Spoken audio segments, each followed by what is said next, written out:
The music hall was nearly empty, the kind of quiet that rang louder than applause ever could. Sunlight filtered through the tall windows, casting golden stripes across the polished floor and the rows of velvet-covered seats. It smelled of pine, wood, old sheet music, and something faintly floral like lavender left too long in a coat pocket. Lena Moreau sat alone at the baby grand piano on the stage, her fingers hovering above the keys, unsure whether to begin. A composition rested on the music stand, her own, scrawled in pencil and lightly smudged. It was called The Silence Between Us, and she wasn't sure yet if she had the courage to play it for anyone but herself. She took a breath, played one. Note. It rang out clear and full, but the next note was off. She paused, her fingers trembling. "I wouldn't start in B-flat minor," came a voice from the darkened back row. She froze. A man emerged from the shadows, tall and sharp-shouldered, with a quiet kind of confidence. He wore a wool coat that looked too warm for spring and carried a worn leather messenger bag. There was something in the way he moved, steady, thoughtful, like he was careful with the world around him. "I'm sorry," Lena said, flustered, her hands retreating from the piano. "I didn't know anyone was here." "Didn't mean to." "Interrupt," the man said, walking slowly toward the stage. "Just couldn't help noticing. You're a pianist?" "Trying to be," she replied with a soft smile. "And apparently not a very good one." He stopped at the edge of the stage and looked up at her, as if considering his next words carefully. That first note, it was beautiful, but the second sounded like hesitation, not error. She blinked. "I suppose there's a difference?" "There always is," he said, his voice lower now, more thoughtful. "Mistakes come from the hands. Hesitation comes from the heart." Lena tilted her head, intrigued despite herself. "And you would know this because—" "Julian Hart," he offered, climbing the stage stairs with a graceful ease. "Composer, conductor, recovering perfectionist." Her eyes widened slightly. "You're that Julian Hart?" He shrugged modestly. "I used to be. Now I just sit in empty concert halls and give unsolicited advice." Despite her nerves, Lena laughed. It sounded foreign to her own ears, like it had been a long time since she'd truly let sound out without fear. She shifted slightly on the piano bench. "To make room. Well, Mr. Hart, since you're already intruding, would you like to tell me what you would have started with?" Julian gave a half smile and removed his coat, revealing a gray sweater and a deep maroon scarf tucked neatly into his collar. He sat beside her on the bench, not too close, but close enough that she could feel the warmth of his presence. He didn't touch the keys at first. He just sat, listening. "You're trying to say something," he said quietly, nodding toward her sheet music. "But you're still deciding how much you're willing to be heard." Lena looked down at her composition, suddenly shy. "This piece, it's about my sister." Julian's expression softened. "She passed." "She left," Lena whispered. "One day, without saying goodbye. We used to write music together. I kept writing after she was gone, hoping that one day she'd hear something in it, something that would bring her back." Julian let the silence sit for a long moment before speaking. "It's a story worth telling." He reached out and pressed a single key E major, bright and clean. "Try starting here." Lena hesitated, then played the next few notes, adjusting her posture and letting her fingers find their memory. The melody shifted less heavy now, more open. She let it carry her. When she stopped, there were tears in her eyes, and to her surprise, Julian's eyes looked a little wet too. "You changed." "The tone," she murmured. "But it still felt like me." "That's the magic of collaboration," he said. "You get to stay yourself, but more." For a moment, the air between them was full not just of music, but of understanding. Lena looked at him, then not as the famous Julian Hart, but as someone who might have once lost something too. Someone who might understand what it was to speak through silence. Would you, maybe, she began cautiously, help me finish the piece? Julian looked at her with something like wonder. Only if we title it together, she smiled. I already have the title. He leaned closer, just enough to hear her whisper it. Silence between us, and with that, something wordless passed between them, something fragile and new, but undeniably real. The beginnings of a melody neither of them had expected. The first note played in harmony, and it had begun not with fireworks, but with a single soft chord in a quiet room between two people who had both once been afraid to be heard. Lena Moreau had always believed that music was the truest language, one that could say what words failed to. She'd grown up in a modest row house nestled between an old bookstore and a cobbler's shop in a quieter borough of the city. Her mother was a florist with paint under her fingernails. Her father, a once promising jazz pianist who left before Lena turned 12. That absence shaped her, left her attuned to the spaces people left behind.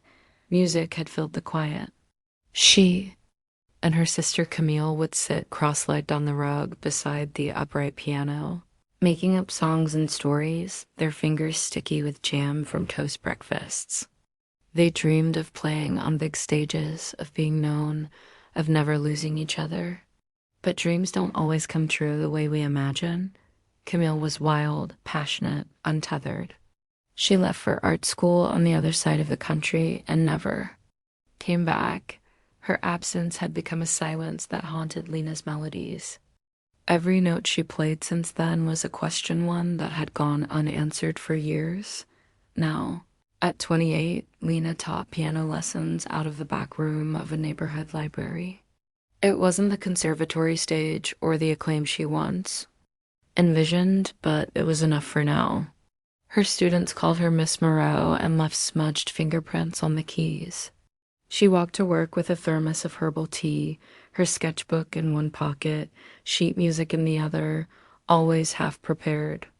Always searching for something more. Music wasn't just her passion, it was her safety net. And until Julian Hart stepped into her world, she hadn't realized how small her world had become. Julian Hart had once stood before orchestras in Vienna and Prague, batons slicing through the air like poetry. He had been the golden boy of classical music, a prodigy turned legend by 30. His pieces were performed in gilded halls, his name printed in bold serif font on concert posters across Europe. Yet despite the applause and reviews, something had unraveled inside him after his mother's passing. She'd been his first piano teacher, the one who drilled scales into his fingers and emotion into his playing. Her death had brought a silence that even music couldn't fill. He withdrew first emotionally, then physically, canceling tours, declining interviews, selling his penthouse and moving into a modest brick townhouse tucked behind the conservatory where he once taught.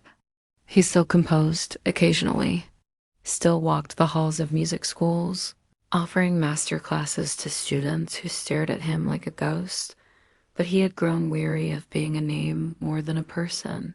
Julian first saw Lena playing in the empty hall that rainy afternoon.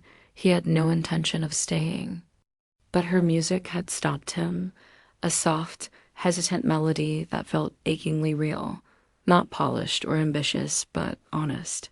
He'd seen something in her that he hadn't seen in years, vulnerability without apology, and that frightened him. They began to meet every Friday evening in the same music hall, just the two of them, no audience. At first, it was about the piece. The silence between us began as a single melody, but slowly grew layered with strings, soft piano crescendos, and whispering violin lines that mirrored conversation. They discussed everything about the music tempo, emotion, breath. But somehow, without realizing it, they started discussing themselves too. Lena would bring chamomile tea in mismatched thermoses. Julian would bring his dog-eared notebook full of unfinished ideas and oddball metaphors. She would tell him about her students, about the child who insisted every song should be about dinosaurs. He would smile more with his eyes than his mouth and tell her about his mother's stubborn insistence that every musician must also learn to cook. He was guarded, thoughtful. She was expressive, self-critical. And slowly, their contrast stopped feeling like dissonance. They began to feel like harmony. One evening, after a particularly moving rehearsal, Lena asked quietly, "Do you ever miss it? The crowds, the applause, the travel?" Julian looked at her for a long moment. "Sometimes I miss who I was back then, or who I thought I was. But I don't miss not knowing how to stop." That answer stayed with Lena long after he left. She realized then that Julian wasn't just someone who had chosen quiet. He was someone who had earned it. Outside their shared hours, life continued. Lena spent her days surrounded by books, music, and children with bright eyes and short attention spans. Her students grew bolder under her guidance, and she began composing again small things at first. Lullabies, gentle etudes, whimsical duets. She would leave some on Julian's music stand without explanation. He never said anything, but she noticed when he hummed them under his breath.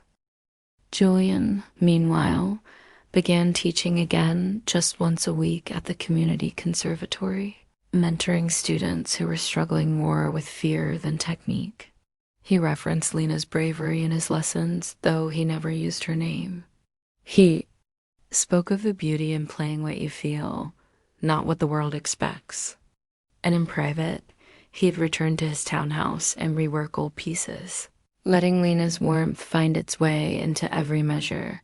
Despite the growing affection, neither of them spoke of what was forming between them. It lived in glances and shared silences, and the way Julian gently placed a blanket over Lena's shoulders when she dozed at the piano. In the way Lena saved her best stories, her truest thoughts, for their Friday evenings. They were two people learning how to be heard again, one note at a time. One rainy afternoon, Lena stood beneath the overhang of the concert hall, watching. Cars pass in blurry streaks. She was early. The sky was pale with cloud, and she had forgotten her umbrella. Julian arrived, holding 2 coffees and wearing a scarf she'd once complimented. "You're early," he said, offering her one. "Didn't want to wait to see you," she blurted, cheeks coloring instantly. "I mean, I just rain and traffic and ... I wanted to be here." He smiled, not his usual half smile, but something softer, fuller. "I'm glad," he said. And for a moment, the silence between them said everything. Each week, the silence between us deepened, not just in melody, but in meaning. It had transformed from a single-line motif to a sweeping duet that rose and fell like breath shared between 2 people. The silences were purposeful now, like pauses between sentences. Meant to be felt, not felt. Julian noticed how Lena always pulled her hair into a messy bun when she was thinking hard. How she bit her lip when playing a particularly emotional phrase.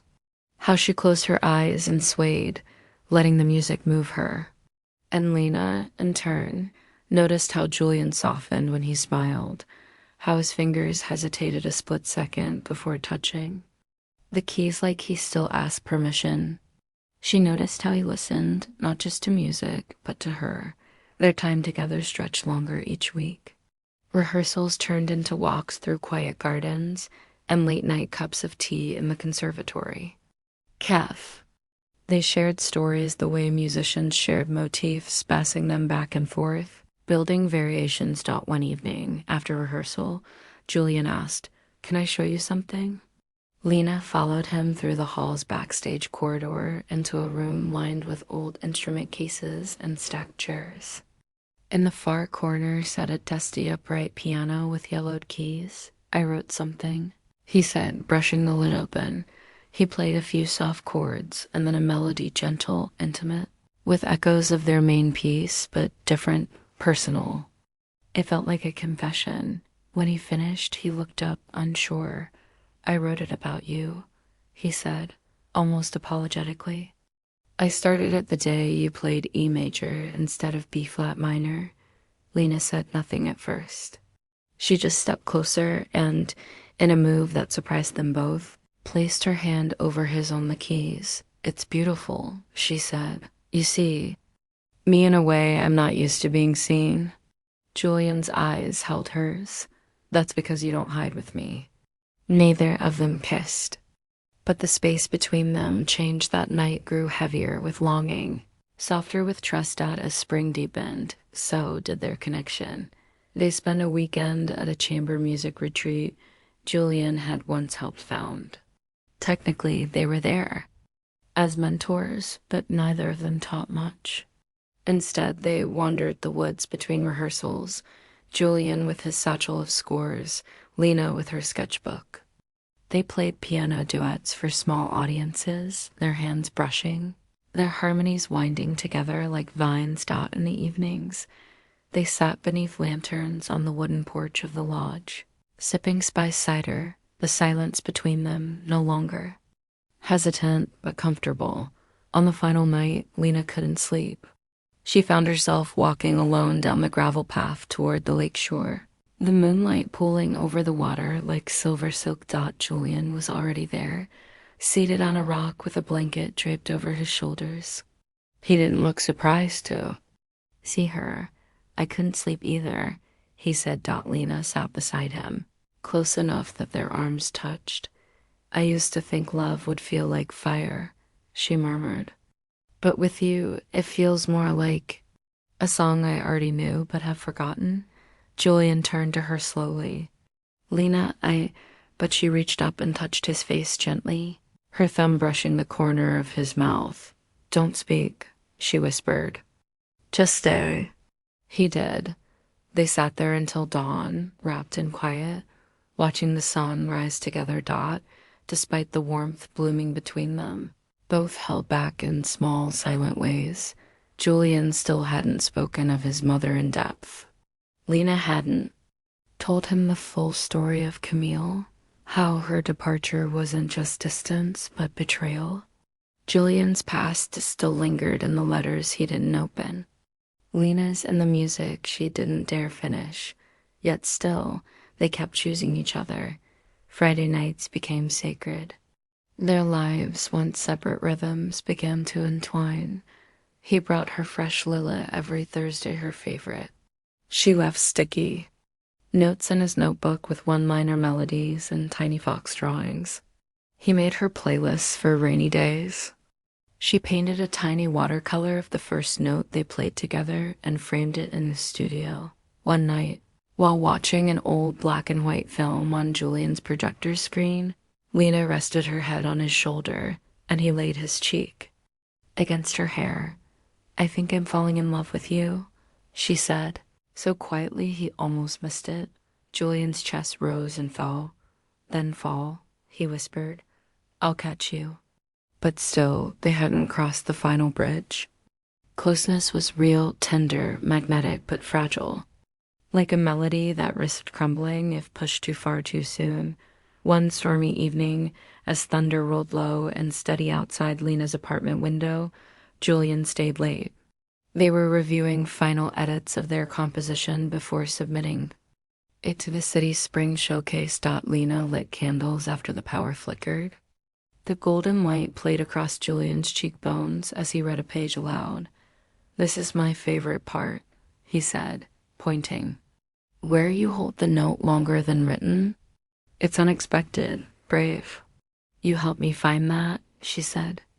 Looked at her then, eyes warm. No, that was always in you. I just gave you permission. The air between them was thick with anticipation, and Lena moved closer, so close their breath mingled. You make me feel like I matter, she whispered. Do matter, Julian said, brushing a strand of hair from her face. Not because of what you play, but because of who you are. Their foreheads touched. The moment stretched out, but before either of them crossed that invisible line, the thunder cracked louder and Lena startled slightly, pulling away. I should make more tea, she said. Standing too quickly, Julian didn't follow. He just watched her retreat to the kitchen and quietly folded the final page of their composition. There was no rejection in her withdrawal, just fear, and Julian understood it well because he felt it too. Even in their growing closeness, something remained unspoken, but still, the music played on, and love, like a long crescendo, was still building. Spring settled over the city like a soft sigh. Gentle rains brushed against windows. Flower stalls lined the sidewalks with bursts of color, and the world felt suspended in something tender and fleeting. It was during this season, just as the cherry blossoms bloomed in the park near the conservatory, that Julian and Lena found themselves not just playing music together, but building something much more fragile and real. A shared life, the silence between them had changed again, no longer a wall, nor even a pause.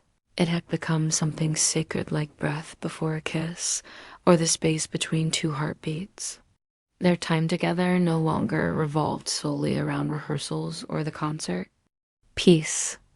It was layered now with small rituals that neither of them planned, yet both held on to like constellations in the dark. Every Sunday morning, Julian met Lena outside the antique bookshop on Wren Street. He'd always bring something tea from a local vendor, or once, a crumpled napkin with a new melody scribbled across it. Lena would smile, tuck her hand into the crook of his arm, and they'd walk slowly through the city, never in a rush, always talking in those honest, gentle tones. Reserved for safe people. One Sunday, they stumbled upon a nearly abandoned garden tucked behind an old cathedral. The gate creaked, the stone path was uneven, but tulips spilled over the edges of planters, and wild violets danced beneath a wrought iron bench. "I don't think anyone comes here," Julian murmured. "I think it's waiting for someone to notice it," Lena replied. They returned every week after that. Julian brought a sketch pad and began mapping out ideas for a public restoration project. Murmuring how music and spaces weren't so different, they both held memory. Lena sat beside him, notebook on her lap, her fingers tracing unfinished lines of poetry that somehow always circled back to the man beside her. One afternoon, as Julian looked up from his sketch pad, he caught Lena watching him. Not just watching, but seeing the way you look at someone when you realize that your heart has already chosen them. "What?" he asked softly. "You look at the world like it still has goodness in it," she said. "Like it's worth rebuilding." He reached for her hand without thinking. "It is, especially when you're in it." Their relationship bloomed like that garden, slowly, stubbornly, beautifully. They had their first dance in Julian's apartment on a Tuesday night. No music, no candles. Just a quiet, impulsive moment when Lena looked up from the piano, whispered, "Come here," and pulled him close. He wrapped his arms around her carefully, as if afraid he'd wake from a dream. They swayed in silence, hearts pressed together, the rhythm made of breath and NEARNESS. They shared first, "I love you," as in the conservatory's listening room, where students rarely ventured late at night. Lena had fallen asleep with her head on Julian's shoulder while they reviewed scores. He hadn't meant to say it. It slipped out like a truth too full to stay inside.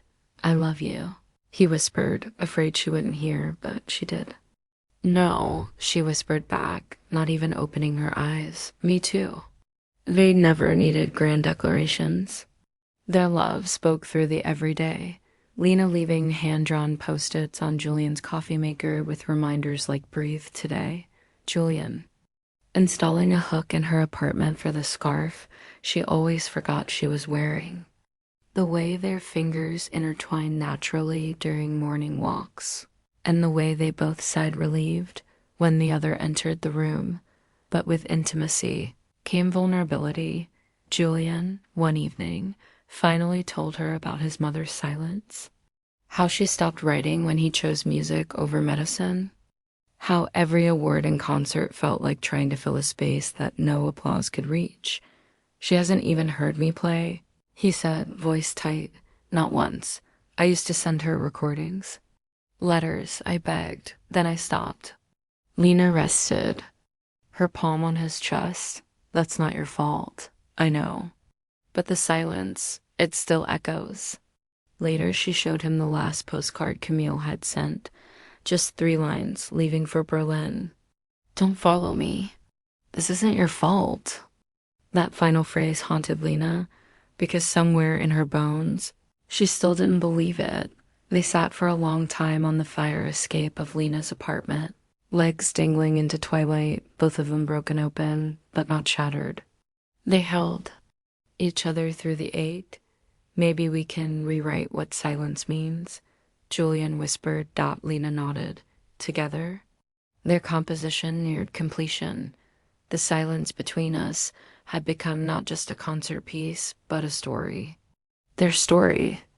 It opened with the hesitant notes of strangers learning each other's rhythms, swelled into warmth and longing, and then softened, as if the silence itself had grown gentle. One afternoon, Julian walked into the conservatory studio to find Lena playing a new variation at the piano. It was the same melody hers, but slower, more thoughtful. She looked up, startled. I couldn't sleep last night, she admitted. So I kept thinking about how the piece should end. Julian sat beside her. Show me. She did. And when she played the final note, just a single E, hanging in the air like breath, Julian's hand found hers. That's it, he said. That's where the silence becomes the answer. They shared their first kiss a week later. It wasn't planned. Nothing with them ever was. They were back in the sacred garden, seated beneath a rain-dampened bench. After an impromptu spring shower had soaked the ground and turned the air soft and fragrant, Lena was laughing, genuine, head thrown back. Laughter because Julian had slipped and dropped his satchel in a puddle. He was mock grumbling about ruined music when she suddenly leaned in and kissed him. Just like that. It was quiet and certain and full of all the things they hadn't said. When she pulled back, he touched his forehead to hers and whispered, that felt like coming home. By late May, they were inseparable, but still, neither of them said the words that loomed between them. What are we now? Where are we going? Is this forever? They didn't rush the answers. Instead, they let their love speak through the moments, through laughter spilled across coffee tables, through moonlit concerts played only for each other, through shared silence that no longer held fear. Love had grown between them, slow-rooted, real. And though neither knew what storms might come next, they had already chosen to stay. The conservatory halls that once felt sacred began to press in with pressure. Lena noticed at first the way Julian seemed distracted, distant, like his thoughts were always half a beat behind their conversations. He still smiled, still held her hand when they walked home, still kissed her with the gentleness of someone who meant it, but something had shifted, and she couldn't quite reach it. She didn't press. Not yet. One rainy afternoon in early June, Lena arrived early to the studio and found Julian sitting alone in the corner. His laptop was open to a paused video and email from the London Symphony. She caught a glimpse before he shut the lid. Offer extended, solo composer residency, Royal Hall, September start. Her stomach dropped. You weren't going to tell me? She asked softly. Julian looked up, startled. Lena, I didn't know how. I was going to. You just didn't. It's not like that, he said, standing. They reached out last week. I haven't accepted. But you didn't tell me. The silence between them, once warm, once shared, felt suddenly cold again. Julian raked a hand through his hair. This is everything I ever wanted. Before you. Before this. It's London, Lena. She nodded, arms folding across her chest. Like armor. So what happens to us? I don't know. That truth landed heavier than any lie might have. They didn't fight. Not in the way some couples do. No shouting, no slammed doors. Just space widening between glances, blooming between sentences. Breaking what they had so delicately built, Lena buried herself in teaching, her days filled with scales, stubborn teenagers, and overpracticed compositions. At night, she stared at her ceiling, replaying every word Julian had spoken over the last few weeks, wondering which of them had been warnings, which had been farewells in disguise. Julian, too, retreated into himself, into the music. He poured everything into the final arrangement of the silence between. U.S. The piece was brilliant, heart-wrenching. Every note sang of longing. Every pause felt like something lost. And yet, when he looked across the room and saw Lena barely meeting his gaze, he realized he had composed a masterpiece and might lose the reason he wrote it. He didn't know how to fix it. And Lena didn't know how to ask him to stay. The concert near Dot was to be held in the Grand Hall, downtown, marble columns, velvet seats, chandeliers glittering like starlight. Their names were printed on the program together. Julian Hayes, Lena Morrow. Composer and soloist, but backstage, it felt like they were worlds apart. The day before the performance, Lena found him standing alone on stage, looking out into the empty rows of seats. "You're leaving, aren't you?" She said quietly. Julian turned. His eyes were tired. "They gave me a week to decide." She waited. He didn't continue. "So you're going?" "I don't know what to do," he said, voice cracking. "This is my dream, but so are you." Lena blinked back tears. "Then why does it feel like you've already chosen?" He stepped toward her, desperate. "Lena, I love you." She shook her head. "Love isn't just words, Julian. It's what you do with them. It's staying when it's easier to run." He didn't stop her when she walked away. He didn't know how. That night, Lena didn't sleep. She sat at her piano, fingers ghosting over keys, replaying the duet they had written together. She reached the final E, the note she had changed, the one that softened the ending, and felt something in her chest crack open. She loved him enough to let him go, enough to want him to stay. But maybe it wasn't her choice to make. On the night of the concert, the hall shimmered with anticipation. Every seat was filled. Faculty members, former students, city press. And somewhere in the second row, Lena spotted Camille, her sister, back from Berlin. Face unreadable. Julian hit the stage first, nodding to the orchestra, then to Lena as she stepped forward. Their eyes met briefly. Then the music began. It started the way their story had hesitant, aching, full of questions. As Lena played, her fingers moved with certainty even while her heart cracked beneath every measure. Julian's composition wrapped around her like a memory. Every crescendo, every pause, they knew this language now. It was theirs. When they reached the final movement, Lena closed her eyes and let go. The ending, the one they had composed together, was no longer a goodbye. It was a prayer, a whisper. "Come back to me." When the last note fell, silence followed, the real kind. Breathless, reverent, then thunderous applause. Lena stood, bowed, turned, and Julian was already walking off stage. She didn't follow. She couldn't. Not until he chose. Not until he came back on his own. 3 days passed after the concert. The applause had faded. The reviews had poured in, praising the symphony as a triumph of modern romantic composition. But Lena didn't care about the acclaim. She had always played for the feeling, not the fame. Julian hadn't called. Not once. Each day without a message felt like a door slowly closing. Maybe he had left already. Maybe he hadn't been able to choose after all. It was early evening when Lena visited the riverside. Their spot, the one where the willow trees kissed the water and the breeze whispered like an unfinished song. Her coat was wrapped tightly around her as she sat on the bench, staring at the water's ripples, trying to quiet the storm in her chest. She remembered his fingers brushing hers on their first walk here. Remembered the sound of his laugh when she told him she used to name her pianos. Remembered the quiet, the beautiful kind that had always existed between them, but now the silence felt unbearable. Miles away, Julian stood before the mirror in his studio, suitcase zipped by the door, ticket confirmation open on his phone. Flight to London, 10:30 p.m., one dash way. He had done everything right, chosen the logical path, followed the dream he built since he was 14. So why did it feel so wrong? He closed his eyes and heard her voice, not the spoken kind, but the one that came through in her playing. The way her music carried emotion like wind in a sail. How she had changed the last note of their piece, made it hopeful when he had left it unresolved. She had always seen the beauty in things. He didn't know how to say . Julian dropped his phone onto the couch and paced, then stopped, then opened his desk drawer.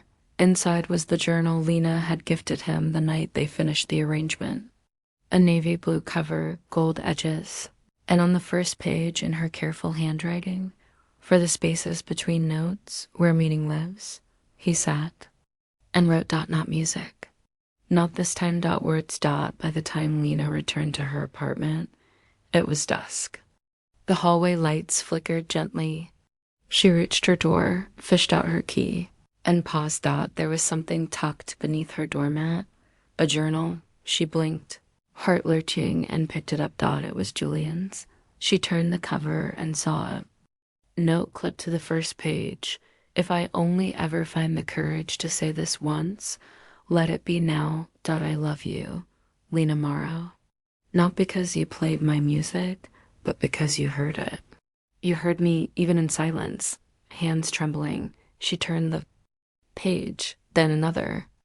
And another . Julian had written about the first time he heard her. Play in Studio B. How her music had sounded like spring after a long winter.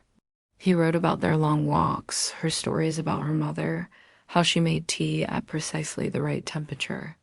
He wrote about how he feared he was too broken, too cautious, to let someone stay. And then he wrote, I'm scared of going to London without you. I'm terrified of staying here without a plan. But the only thing I'm truly afraid of is living. A life where we no longer share silence. Lena dropped onto the couch, hand over her mouth. And then the knock came, soft, hesitant, hopeful.